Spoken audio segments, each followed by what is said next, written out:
Ladies and gentlemen, Vol fans of all ages, back again with another Rocky Top Ramble, joined by my beautiful co host, Mr. Christian Moore, and the bald one on the right, Sloop Hall.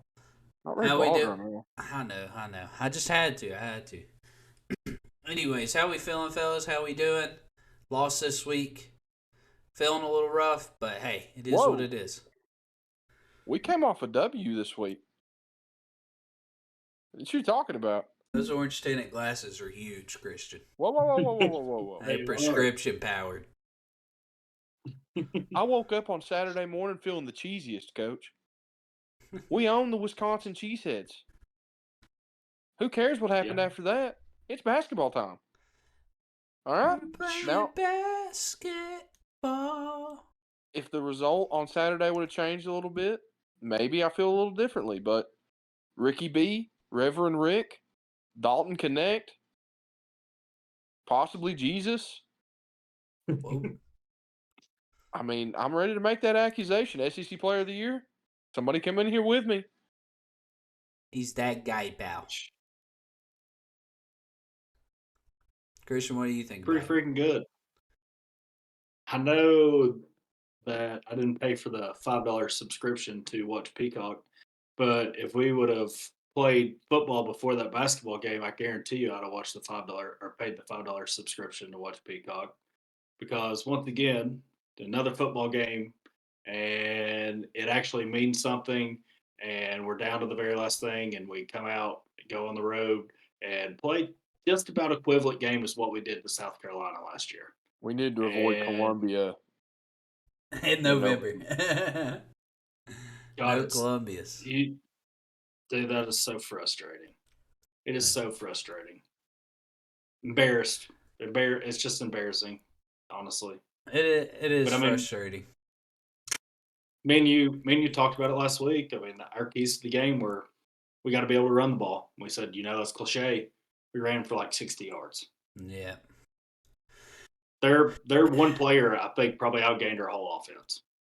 Yeah. That's the first time. That's the first time, and couldn't tell you how long, probably 3 or 4 years, that I've turned off a game and didn't continue watching it. Yeah, Just same quit. here. I Turn quit it off. watching early on this one.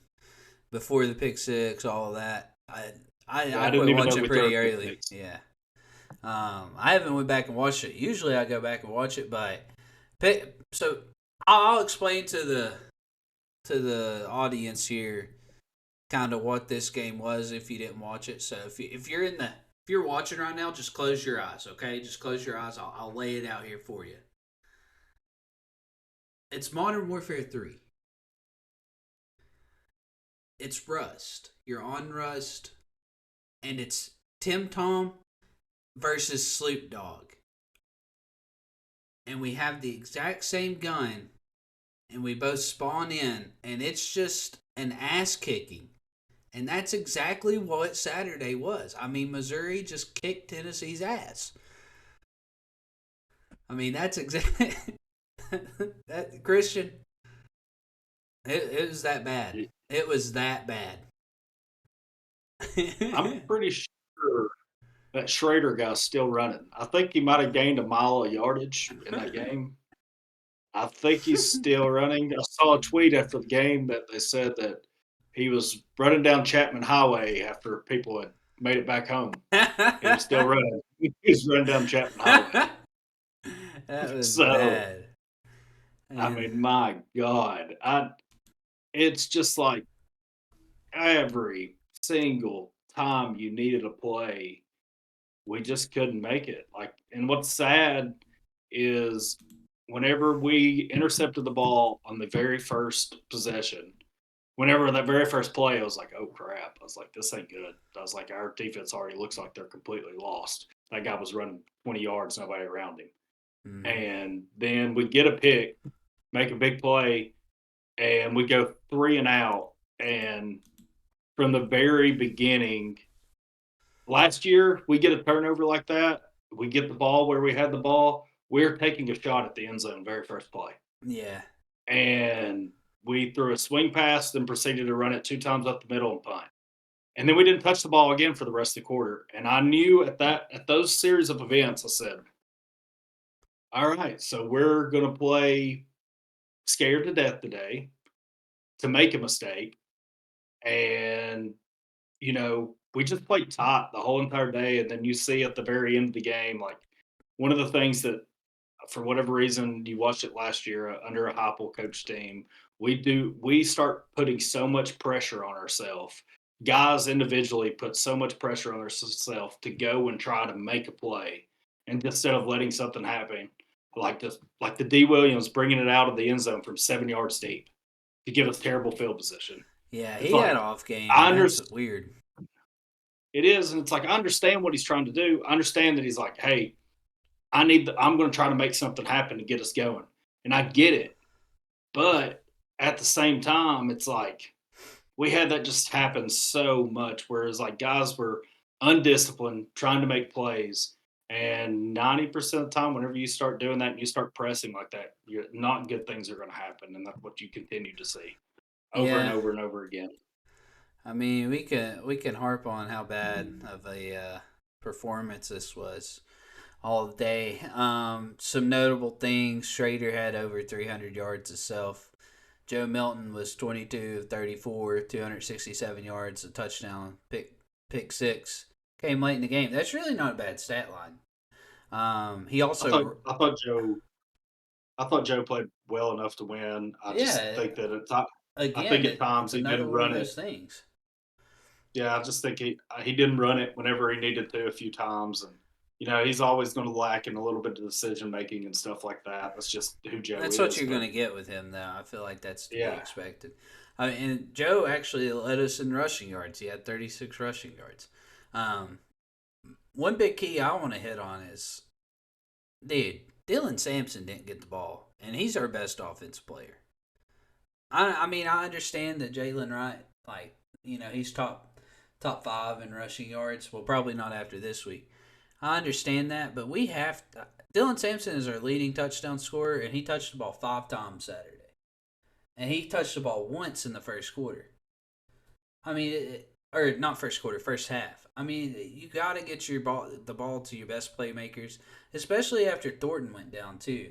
I mean, at that point, you have Squirrel White, Ramel Keaton, and I mean, Chaz Nimrod. yeah, but like I'm talking about your playmakers, like guys that are just going to go make a play. Like you get the ball in their hands, they have the chance to score. And I don't even think you put Ramel Keaton on that list. Dante Thornton out the rest of the year.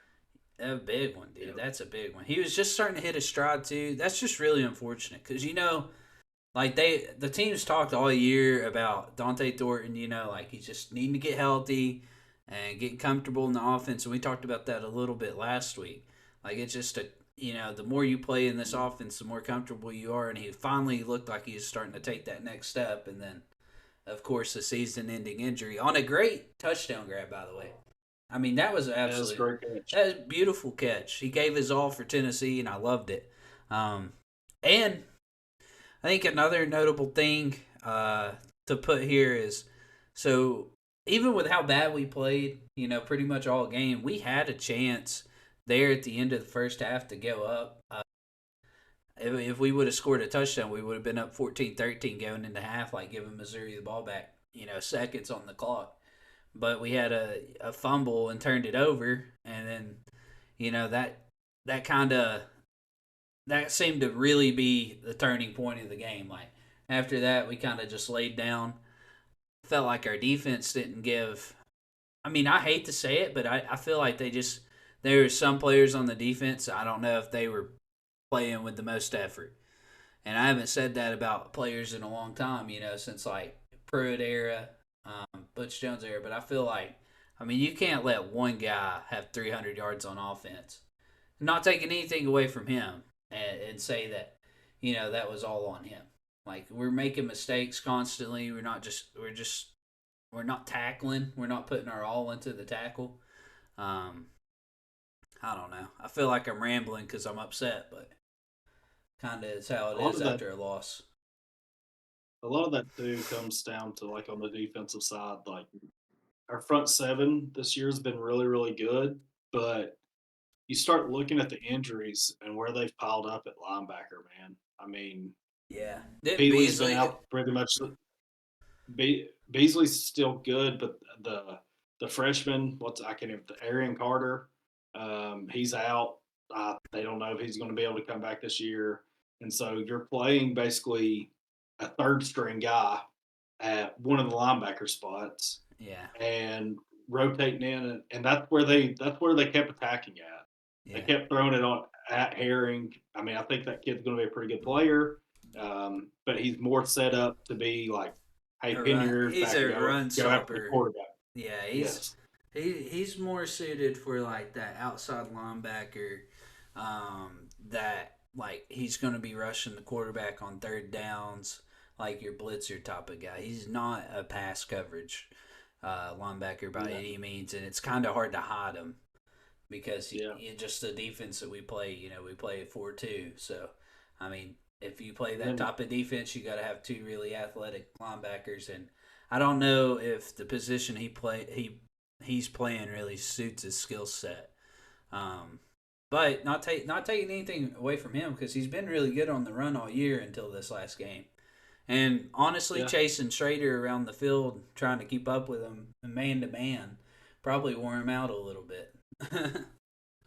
yeah, and then you take Tamarian McDonald gets hurt. He's basically your slide in rover. He plays linebacker slash safety. Salute. Knock And that he knock got that off hurt. the Discord. He got I don't know what hurt. happened. He got hurt as well, and he like on the first drive, and man, it's just like injuries continue to keep piling up at positions that we don't need them to pile up at. Yeah. Wide receiver and linebacker, secondary, basically, because that's uh, I mean, honestly, where I that feel like the rover is. secondary had a decent game. I'm not even gonna like. It was literally just Schrader. Like we kept manning him up, and he kept beating us. Like if you take Yeah, away like his yardage, like they barely even have 100 yards passing for the game. Burden only had 26 points. He's leading receiver in the SEC. I mean, we did a great job, all things considered. In the secondary, it was just our linebackers didn't have the performance they needed to, and part of that scheme. I mean, you can't leave arguably the best running back in the SEC up against our second string linebacker all game, and refuse to switch off of that. I feel like that's just I feel like that's something that's so simple that should have been fixed that just wasn't. And I felt also Tennessee in games that we have lost, I feel like that's where we've struggled is coming out of halftime and making the adjustments on defense rather not necessarily making adjustments on offense, but just on defensive side of the ball. I feel like you look at the Alabama game, same thing happened. Florida is one of the exceptions, but Florida was just milking clock and playing time of possession, so there's an asterisk there. Um, but I don't know. Kind of to switch the subject up. I mean, we got Georgia this week. We got a chance to knock Georgia off of their winning streak. We do have a team that I feel like is capable of beating anybody, even though we're capable of getting beat by 30 by anybody ourselves. Like we can beat anybody by like 35-7. We can lose to anybody 35-7. Really just depends on how we're playing that day. But I mean, we got a chance to go 9-3 here, beat Georgia, have a huge win. I mean, this could be, a big game for us, and it is a big game for us. So, kind of what y'all's thoughts about the season so far? How you're looking at it? Like, is this a good season? Is this a bad season? Is this Georgia game? Is it winnable? Is it not winnable at all? Let me know what you think on this. Sloop. Sorry, you caught me mid yawn. I know. That's why I called on you, like a teacher. I think we're going to be the best team on the floor this week. I think we're Talk 30 about points. football, dude. What? I am. No, you said the floor. I'm just talking about how we're going to beat Wofford this week. Sleep. Dude, I think that's a school. That's a school in Georgia, I'm pretty sure. I think it is too. I mean, I would Maybe hate. Alabama. Who cares? We own them both. I mean, No, why are we not? it's Why do we want to continue to talk about a football team that gave up on a Saturday, a head coach that can't even get his guys prepared, 3 weeks out, a chance to potentially make a college football playoff run if you win last week and Ole Miss wins. They didn't, but a chance to do it. Why do we want to talk about that? We don't want to talk about Reverend Rick and how he has his guys ready to play defense every single time. We You got put 3 months. You put Dalton Connect at middle linebacker on Saturday. He stopped Schrader. Put Josiah Jordan James in there with some pads. I bet Reverend Rick gets him fired up to stop him. Christian will tell you, and boys play defense. hey, those guys play defense. So They play hard on defense. why do we want to talk about a coach that's only going to, take us to 10-2 and 8-4 seasons? Dang, that's terrible to have. Absolutely Well, terrible. Well, I will, on a different note, I think that 8-4, 9-3 was pretty much what I had this team projected to come in to be. Right. I know that you guys were a little high on Milton coming into the year, definitely after the Clemson game last year. But like one of the things that I noticed even in the Clemson game watching it last year was just how much slower of a pace that our offense ran at. And it's kind of been the same story all year. We've kind of been running at that slow pace all year. We've kind of not got everything the way that it needs to be on offense. You've seen that. Joe Milton's now probably, I'd say he now has all out of the top 5 Josh Heupel's lowest scoring games. Joe Milton's now probably been the quarterback for all 5 of them.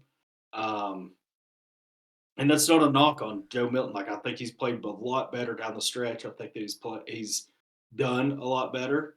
But you lose a guy in Hendon Hooker, and you lose a guy in Jalen Hyatt, and to come back a year later and still be competitive. I mean, you think about it. Like we were up 20-7 on Alabama at halftime this year, and you take that, say that you pull out that game. Everybody talks about it differently. It's just There's a lot of what ifs this season already. Yeah, and I think that like for the type of players that we have on the field and the type of people that we have, playing on each and every single Saturday for what we were trying to replace, because I mean you saw it whenever like one of the greatest examples of seeing it, and I know we lost a little bit more than these people, but I mean you look at whenever Josh Dobbs was here and whenever he left and how good we were. But that one year, whenever Josh Dobbs was the quarterback and had all those guys, and then the very next year, we still had some of those same playmakers and stuff, and we turned around and our coach got fired. And a quarterback at the magnitude of which Hendon Hooker and Josh Dobbs can play, and you're getting to see that with Dobbs right now in the NFL. At the magnitude of what they can do and how they can play, they can change. If Hendon Hooker and Jalen Hyatt was still on this team, you take away, everybody else that left, and there were some big pieces. But you just bring those 2 people back right now. It would be very hard for me to sit here and not say that we're undefeated, because with our defense this year has not given up more than 29 points all year.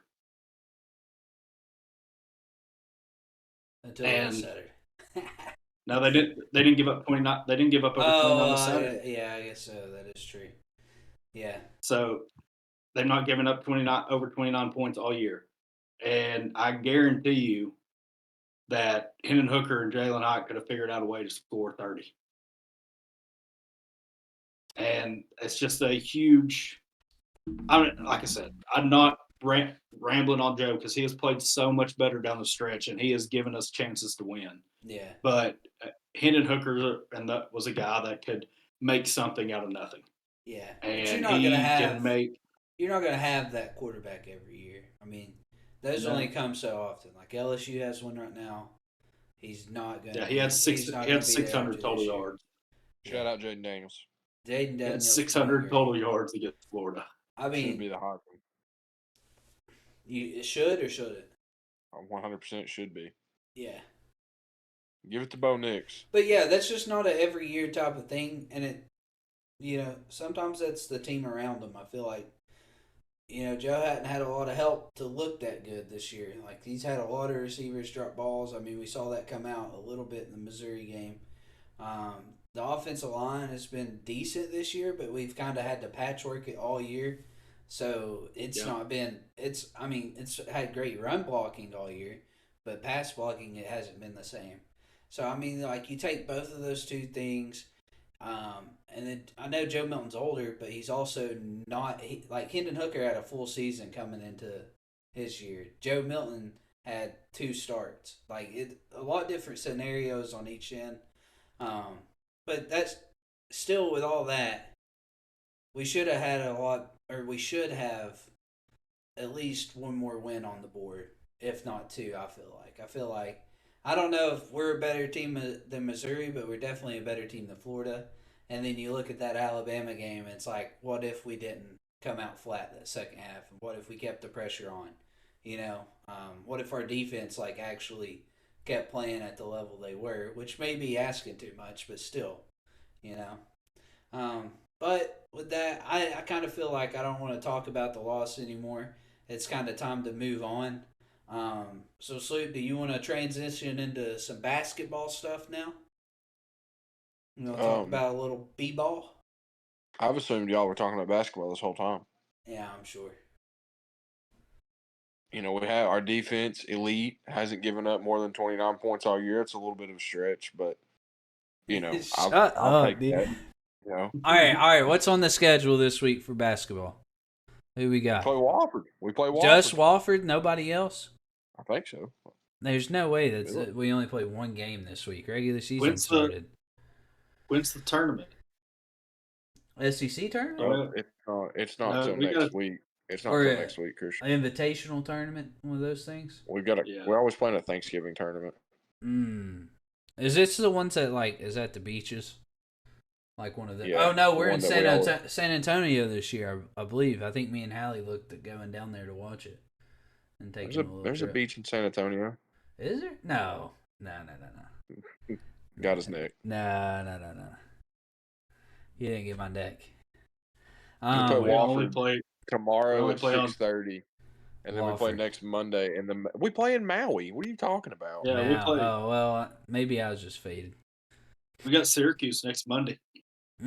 Syracuse next Monday. ESPN 2. They still run the 2-3 zone. Is that still their thing? Jim Boeheim is retired. Oh well. See, my basketball knowledge is showing. I'm not the biggest basketball head. Well, there's nothing wrong with that, Sloop. I mean, you don't know nothing about football. I know enough. I know enough to be able to sit on a podcast about it and say at least enough. We're going to win by 30 this week. Joe Milton's going to throw for 500 yards. We're going to run the ball for 625 yards, and we're going to win 56-2. What about what's the orange-colored glasses score for this weekend, Sloop? I'd like to hear it. For football? Or for Wofford? We play tomorrow. We play tomorrow. So what's this? Yeah, let's predict the score at Wofford. Yeah. If I beat Sloop on this, he owes me $10. Okay, hold on. 86-51 Tennessee. We've scored 80 and 80. We've given up 42 and 70. What's Wofford scored this year? Wofford scored 85 and 99. Ooh. Jesus Christ. I bet we score, I think it's 83-58.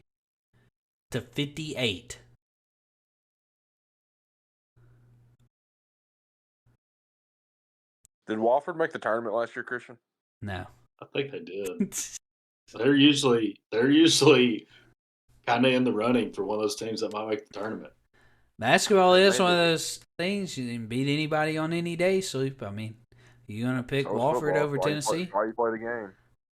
No, I'm not taking Wofford over Tennessee. I just want to know how close it's going to be.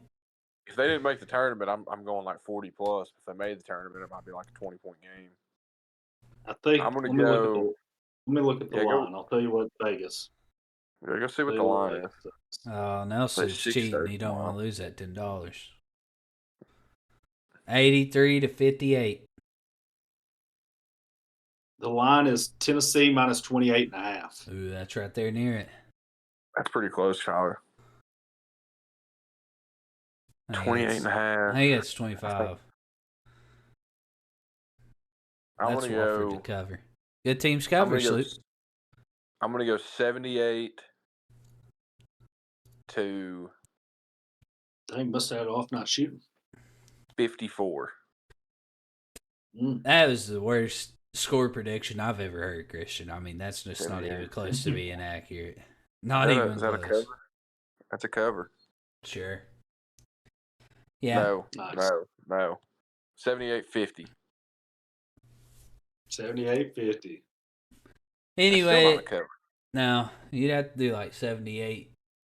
82 to 50. 82 to 50. I'm taking that. 82 to 50. Oh, now he's trying to impeach on our scores, Christian. He's a little worried about it. We'll keep He's him got it locked right in. We'll keep him locked in on that first one. No, 78-52. 50. I was 86-51 from the get. Yeah. I'm 82-52. 30-point win. All right. And then Vols 35. and okay, hold on. Vols, Georgia. Well, pick the Syracuse game because we won't get to talk about that until it'll be playing. Well, it might be over by the time we record. Yeah, it'll be over. It starts at like 2:30 next Monday. Yeah. 2:30 on Monday. Yeah. So Vols, Georgia. I'm gonna go. We'll wait on that because we'll talk about the game. Do the Vols Syracuse for basketball. We're on basketball right now, Sleep. Okay. I'm gonna go Tennessee. Money. 72. Syracuse. 60. Jesus, dude, this guy, he don't think we're gonna score the ball, Christian. I'm 72? going Tennessee 82, Syracuse 74. 8-point victory, Nice. high scoring, ball's gonna be moving. Dalton Connect's gonna be shooting. Christian, he doesn't know Reverend Rick very well, does he? I'm going Tennessee 78, Syracuse 61. I mean, Sloop, it sounds like you're the odd man out here. We're both saying they're going to score the ball. I know Reverend Rick too well. They're going to score the ball. They got too many scores this year. Yeah, I agree. Yeah, That's what I was thinking, you know. But they got a head coach that loves to be in the 50s. Yeah, and that's what gets them beat. So turn them loose, Reverend Rick. 50s. No. Yeah, stay out. You can't turn them loose. That's against the commandments. That's the 11th one. Can't That's turn them loose. Reverend Rick's rules. Reverend Rick has his own maxims. Yeah. There will be no free-flowing offense. Hey, here's a good question. Thou shalt not shoot without making 4 passes. Here's a good question. Me and Sleep talked about this week. If this Tennessee basketball team is so deep, who do you think, like, if Coach Barnes cuts it down to like 8 guys that play, like valuable, 20 plus minutes a night, who's in that 8? Well, Connect's in there, right? Yeah, for sure. I mean, he's for sure in there. I feel like Gainey's in there. He's the second guy. You got to have. I feel like Zakai Ziegler's going to be in there just for ball handling purposes, right? I mean, him over. I don't know. He was one of the guys that I cut out. Oh, for real? Yeah. I said so off of minutes played, it would go Connect, James, Gainey, Adu, Meshack, Ziegler. Oh, I'm sorry. It'd go Connect, James, Gainey. Connect, James, Vescovy, Idu, Gainey, Meshack, Ziegler, Awaka, and Freddie DeLon. 1, 2, 3, 4, 5, 6, 7, 8, 9. That's 9. So Freddie DeLon and Toby Awaka would be on the way out. But Ziegler's still in. Or I could see that. yeah. What position can does see the that. Waka Walker- guy play? He would be He's the a post. backup for Idu. Yeah. And He's just then behind he's just a them, big body that they've got rebounds. that. Yeah. Behind them, they've got that Cade Phillips guy, the white freshman. He's really good. Yeah, I've heard about him, though. He's pretty good. Connect, obviously, our one. I'm going Gainey in too. See, James is just so experienced. He's so big that I think he has to be out there. Offensively, he's got to play a Gainey lot of probably minutes. too. He's everywhere, I feel Yeah. like. Whenever you watch him, like he's always hustling, getting boards, all that. He's one of Reverend. Whenever- He's one of Reverend Rick's deacons. Is he? Yeah. Whenever I turned on the game, I don't remember which game it was now, but we beat the crap out of them. Like the first 3 or 4 possession. No, it wasn't that. It was Michigan State. The very first 3, 4 possessions that I watched, that Gainey guy made 2 threes, stole the ball twice, and was just all over the floor. And I was like, "Who in the world is this? Where did he come from?"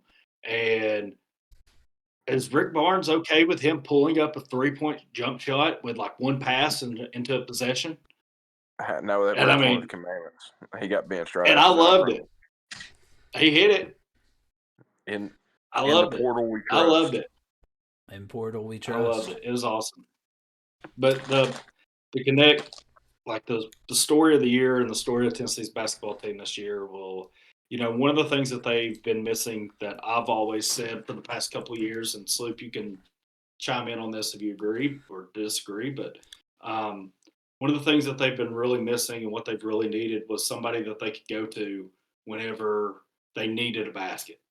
You've got to have one of those guys, especially in college basketball, that's like, okay, we need a basket. Who do we go to? Well, Yeah. I And think that that somebody we in had that. I think we had that 2 years ago with Kennedy Chandler. We just need, in the words of Coach Ruffner, we need somebody out there with a little bit of thug in them. Yeah, we do. And I think Kennedy you're right Chandler, with Kennedy. Kennedy Chandler had that thug in him. Last year we didn't have a guy. It should have been Kumwa, but he was iffy if he was going to get touches or not. And then he left because we didn't have his major or whatever. And then this year you've got Gainey and Connect. The only thing that stops us this year, in my opinion, is I worry about after Christmas SEC play is what I worry about the most. I don't care what anybody says, man. The SEC basketball is loaded with. Well, I mean, we just beat the hell out of each other until the tournament, and then typically we're not in that Elite Eight because we beat the hell out of each other. We got to stay healthy. We got to be able to win those SEC games. No, I agree. I mean, it's just that's what I was getting to. Like the Kennedy Chandler, I forget about him. He definitely should have been that guy for us. But like especially last year, man, we just had nobody to go get a basket. And this year, you've got 2 guys. That Gainey and Connect make us so much better because it takes the ball out of Vescovy's hands, having to handle it as much as what he does because he's not a great like a guy with the ball in his hands. Now, if you get him off the ball and let him, go and run around and come off screens and do all that, he's going to draw fouls. He's going to get to the line. He's going to knock his free throws down. He's going to hit some threes. And just those guys are going to make us so much better. It's going to help. It's going to help Vescovy. It's going to help everybody around him. And we're very, very deep in the old basketball. This is the most excited that I've been since Schofield and Grant Williams and all them were here in that team. This team, and I think this team would have a very good chance of going toe-to-toe with that team. That team is really, really good. That team was good. Stop. That team was deep too. You know, It was. That team had Sleep, good would you backing. not agree with that? This team ain't running with Grant and them. It ain't happening. Well, if you're going to say that they can go all the way, then they obviously could. G Will would own every one of them. Hasn't he had a good start to the NBA season this year? He's had a Hasn't he? fantastic year playing Yeah. for the Mavericks. Mavs, yeah. Yeah. I'm glad he's found And then- somewhere that's like I just felt like the Celtics, like he was always kind of like He their was odd good with man the out. Celtics. I mean, yeah, he was good, but he was kind of like their odd man out. You know, he kind of felt like I don't know. I felt like they left him out to dry a lot because I do watch the Celtics. You know, he benefits from the Mavericks because the Mavericks play so much iso ball that he's able to revolve around Kyrie, Luka, and he just defends at such a high level 1 through 5. I mean, right, he's a big boy. It's hard to get through that guy. right. And, going back to what Christian said, though, that team versus this team, the difference between that team and this team is, yeah, we got that guy that can go get us a bucket, but this team don't have that inside presence that we had with Grant Williams, Kyle Alexander. Because I don't know if I don't know how good of a rim protector he is. Alexander was pretty good, and Grant was as well. They were both pretty good. Kyle Alexander was really, really good around the rim. Like, really, really good around. Like, I mean, you're talking about a guy that's on a G League roster. Abel Schofield plays for the Magic. Grant Williams is a player for the Mavericks. Jordan Bone signed a Pistons contract at one point in time. There's not many Tennessee basketball players that all like go to the NBA like that. That was a pretty dang deep team. Bowden's still in the G League with the Nets, I believe. No, Clippers. Okay. Yeah. So I mean, you're talking about 5 guys right there that are, NBAers. Top one, What about Lamonte Turner? What did he do after? I think he's overseas. He's in Israel. Okay, cool. Well, is it still? Yeah, he's in Israel now. Like he runs a camp around Knoxville a couple times a year, but he's in Israel. He was a guy that, like, when you needed a shot down the stretch, he had some stones on him. And he would take it. He loved taking that. He didn't care. He'd be the 7th best player on the team. He's like, I'm taking that thing. Yeah. That's my ball. Don't give it to me. Give it back. But Sleep, what about go back to all the way back to whenever Bruce Pearl was there? Who wins that with Tyler Smith, JP Prince? Dude, that team had some dogs on it. That team did have some good players on it. It wasn't even just good players. That team had some dogs on it. Like, you didn't want to be running up against them. And they'd run you to death, dude. Yeah, and you didn't want to be running up against them defensively, though. I mean, they would just beat the hell out of you, like, and not in a good way, like illegally do it. Like, you ain't getting across the lane on that team. They had some very, very, very good talent on that team. They had some bugs. Yeah, I loved it. I love it. So you got to have a little bit of that to play some basketball. Right. You got to be tough in there. Well, with that, definitely an exciting season to look forward to in basketball. Let's kind of preview the Georgia game here. We got the I don't know if they'll be number 1 by the what was the poll today? They need that. It comes out tomorrow, I think. Oh, tomorrow? Yeah. They were number 2 last week. They did. I mean, Georgia is I was watching an Ole Miss game last week. Dude. It's tough it is tough to compete with that defensive line. Tennessee 35, Georgia 32. I said it. Anyways, you have 4 big old guys on Georgia's defensive line, and we struggled to run the ball against Missouri. It's going to be tough against them, but I do think that we can do it. They're just, I mean, they have 5 stars all around, and you can tell when they're on the field. Now, 26 of them, actually. Yeah, that would be more than what's on the field on both sides of the ball. Actually, 11 each side. But every player's on the field. Huh? Oh, like even on the side. Yeah, I'm talking about in between the sidelines, Sloop, out there at once. I mean, Just that's saying, crazy. yeah. That is crazy depth. 26 5-stars. I mean, Jesus, that's some big boys. Tennessee missed on two of the guys on their offensive line. That Tate Ratledge, he's his dad and everybody was a huge Tennessee fan. He's a 5-star guy that's down there on the front on the offensive line. That Yeah, I think his oh, name's well, I hate Amarius that for him. Mims.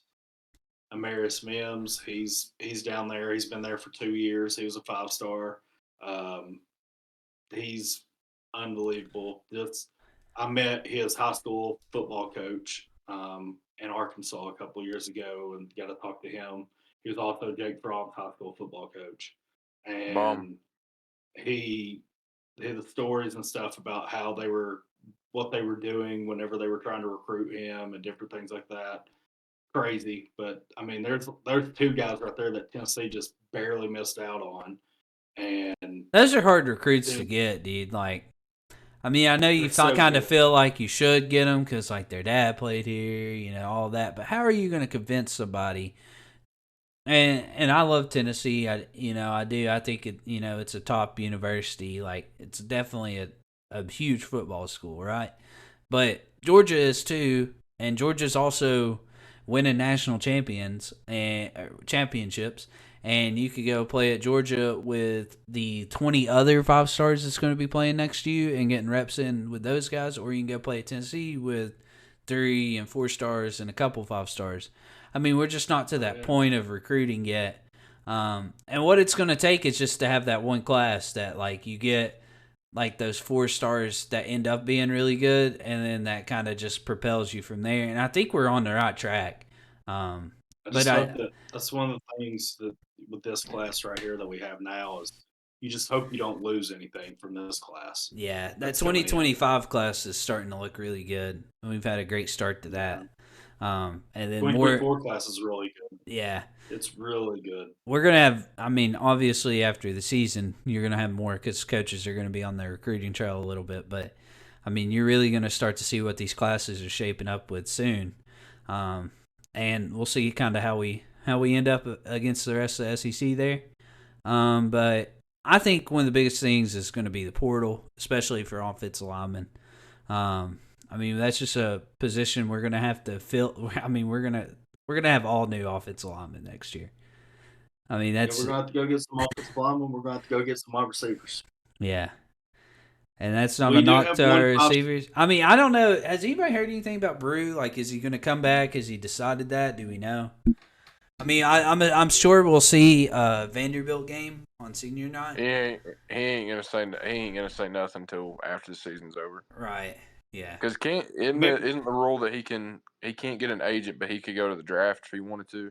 I don't know how it works for football, because I know basketball works that way, but I think football. I think if you declare for the draft, like you gotta go. Yeah, I think that's how it works. That's stupid. Yeah, I agree. Man, we lost Brew this year too.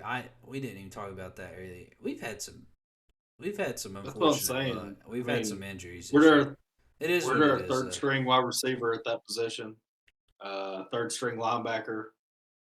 But injuries happen, and we are at the end of the season. So I mean, these things are kind of expected. But anyways, going back to the Georgia game, Sloop, what do you think we need to do to be successful against Georgia? Like, give me a couple of things that we need to do well. That you're kind of thinking about, like, if we have a chance to beat Georgia, we've got to do this. We got to play like we want to be there. I mean, and that's top to bottom. I mean, Joe, I think, has wanted to win every game, and I think outside of that, we got to coach like we want. Like, we got to coach like we want to win. This offense is, I understand, like, we've got great running backs. Our offensive line is okay at times, but like, we've got to air that ball out some. We've got to put some pressure on their corners because they've got a great secondary, but we've got to put some pressure on them. It works both ways. If you run it, it's going to open up your pass game. If you pass it, it's going to open up your run game. You've got to have a well-balanced attack. We can't be 75-25 on this. I feel like... And, I mean, it's also – and another thing is, like, what do you have to lose? What's the chances – and hear me out – what's the chances that we come into this game and this is the Facebook vol inside of me saying this. What's the chances Nico comes out and gets some snaps on Saturday? I mean, pretty high if we're getting our asses kicked. But I'm not talking about that. I'm just talking about straight up, just coming in there and playing. I mean, I don't think Very that's not going to happen. They're going to. very slim. I mean, you don't do that. That would not be a good. That would be yeah. You can't put I don't want it to happen. My mindset on this is like, look, I understand that look, like, get them some reps for next year, but this is Georgia. Like, this is not the reps that you want to get them. Maybe against Vanderbilt, maybe get them in early after you're up 21 points, and then, like, let him actually run the offense. I could see that, but putting him in against Georgia, unless Joe Milton gets hurt, is just not a good move, not a good decision. And that I don't think that ultimately will help Nico out. I mean, if anything, yes, it might, but like I think the risk is higher than the reward on that. I don't think you're going to gain too much more experience playing against Georgia, and that type of situation. But I kind of go ahead, Christian. Here's the thing, like, it's not going to help Nico at all because what Georgia's going to be able to do to us on Saturday from the way that their defense runs, and they did this to us last year with a much better team, and with their receivers being the way that they are and, not as good as what they were last year, Georgia's going to man us up in the secondary, have a safety over the top, and then say, okay, we think our guys are better than yours, so we'll play man on you, and you're going to have to beat us. Man to man, man on man, you're going to have to beat us, and we're going to load the box. You're not going to be able to run the ball, and you're going to have to beat us. No, our receivers have struggled getting open pretty much all year. Exactly. Yeah. And so I just, this is not some type of game like that you want to put freaking Nico in because he's not going to get any. There's nothing good going to come out of it. They've unless as a coach, as a coaching staff. What if Nico goes out there and throws for, let's just say something stupid. Let's say he throws for 400 yards and 4 or 5 touchdowns. Like, that's fireable. If you let him sit behind Joe Milton all year and he goes out. That is not fireable, dude. That is a fireable. You would not fire the best coach that we've had in 25 years for playing the 5-star early and him playing good. Like, that's just not going to happen. I'm saying that is just terrible because you've wasted a season by allowing. Dude, it's not a wasted season. I mean, worst we do is 8-4. That's a good. Past 15 years, we would have cried knowing that we would have already been 8-4 before the season starts. I mean, it would have been a great experience if we had any of those in the last 5 years, except for the 1 year where we had NFL talent everywhere. I do agree. I'm just saying that it's something for Heupel that say he goes out there and plays great.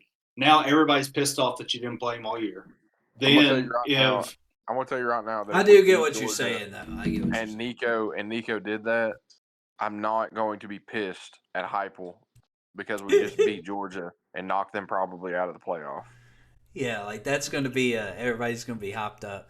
And then you'll have like that later in the week, the whole Facebook groups and everything's going to be saying what Christian was saying right then. Like, I'm just fired. You belong on Facebook groups. It just would piss me off. I'm not saying that he should actually get fired. That was not what I was saying. I'm just saying that it's fun to bug you about that, though. It's just like that is like there's nothing good that can come out of it because, truthfully, our receivers are going to be very, very tested this weekend. They've been underwhelming all year, and I think it'll continue this week. Yes. Yeah. It'll be a very tough sledding game, and truthfully, Joe sets up better for a game like this because he's going to have to use his legs and he's going to have to run over a few people. I mean, Joe is going to play like Joe. I mean, other than the Texas A&M game, like he's had very consistent stat lines every game. Like, you know what you're going to get out of him, and he's going to be playing hard. Like, people hate on him and everything, but there's not been a game he's went out there and I'm like, this guy's not trying. Like, he's always been very passionate, very into the game. He might not always be making the best decisions, but he's always playing hard and trying to give your team a shot to win. That's pretty much all you can ask for out of your quarterback, especially in an offense like ours. I mean, people say it makes it easy on the quarterback, but the throws that we're making him make, like those comeback routes, like throwing through cornerbacks constantly, like I feel like that. I mean, it is Joe's strength to throw the ball 100 miles an hour, but like that's tough. I mean, you get those are hard not to mess up, or they are hard to get right every time, is what I should say. And the offense just runs so much in like anybody that says that about Heupel system's wrong, because like the offense is so much through the quarterback that I think that like this is one thing that I truly expect to happen is, the offense is so much through the quarterback that's the reason why Nico couldn't play to begin with, is because he was trying to get so caught up. Because I mean, even like from where he was at the beginning, whenever we've seen him very little, but to him playing against UConn the other week, he looked so much better and so much different. Like everything had kind of started to slow down for him, and he was starting to kind of see everything and see what he was wanting in the offense. And I'm very excited to watch him play. But Saturday is not the day to play. Like it's just not a good time to play him there. Yeah. I guess next thing kind of to go on here is our little Debbie keys to victory. The snack that smiles back. And you know what time it is? It is almost the little Christmas tree time. The little Debbie Christmas trees. Arguably the number one little Debbie of all time. I don't care. Overrated. Don't even start, dude. Those things are great. Listen to me. You can't put a Christmas tree in. You can't put Christmas trees in the ranking. Why? Because they're only available for 2 months out of the year. Not if you buy enough in December. Yeah, but Amen. People want them in January because they're like, man, I can't have this again for 8 more months. If I could only eat a Nutty Buddy for 2 months out of the year, I would really like Nutty Buddies a lot more. I do understand that, but I think you're just wrong. But yeah, Little Debbie, keys to victory. Christian, you go first. What is your key to victory? I'm still confused. I thought Luke did like nuts, buddy. I couldn't understand it. I know it. That's all he talks about in our group chat. There's not a Little Debbie I don't like. Let's just go ahead and say that. But keys to victory.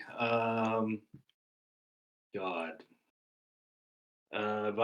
We're gonna have to turn them over. We're gonna have to get them to turn over the ball. I like that one.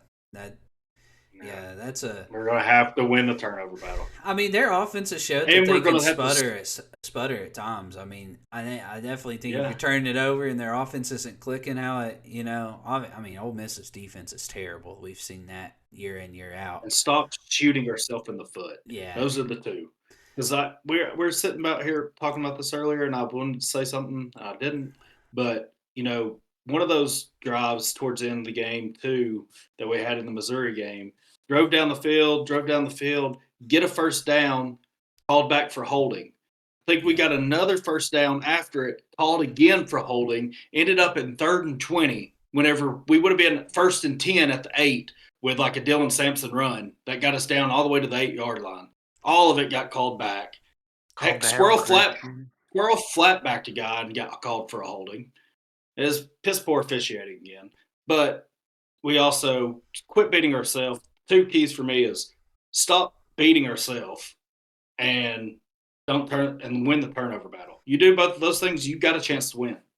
I agree. I think my big key to victory is get Dylan Sampson the ball.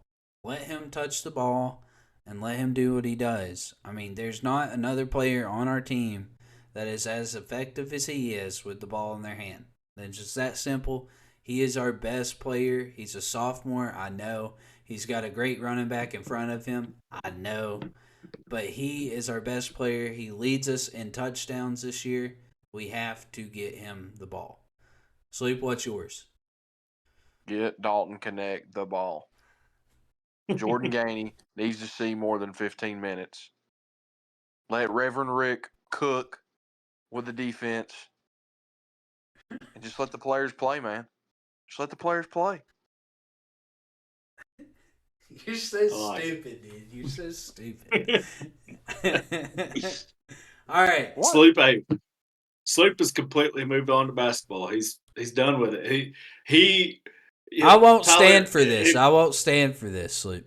Tyler, Won't stand if for you what? could have heard him a week ago in Call of Duty just came out. Everybody, I hope you guys played it. Great game. But Sleep was online talking and calling Seth, talking to everybody else about how Tennessee's football team has a chance to make it to the college football playoff. We just need 600-mile-long laundry list of things that was about as long as Connor Stallion's manifesto from the University of Michigan to happen in front of us. And we're going. And now we lose the game. We lose the game, and Sloop is I think Sloop's almost into March, almost getting into baseball season already. Like he is completely 100% done with this football. He's out of it, dude. He is out of it. He don't like football anymore. He hates Josh Heupel. He hates Nico. He hates everybody, dude. It's ridiculous. I mean, he is all what? I don't hate. Defend yourself over right there. now and give us a score prediction that has Tennessee on top. I don't hate anybody on. I already gave you my score prediction. Tennessee 35, Georgia 32.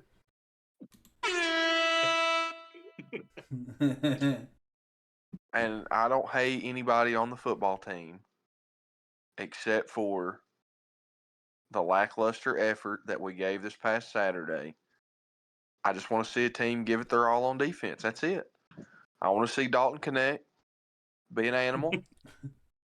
I want to see Jordan Gainey be an animal. I want to see Reverend Rick preach a good sermon against the Wofford Bulldogs tomorrow night. Hope they find themselves, you know. And I want to see the Deacons follow behind. And then I want to see the Tennessee Volunteers on Saturday beat Kirby Smart because he took good Christian man Mark Rick's job. And then I want to see Joe Milton go out on a win in Neyland.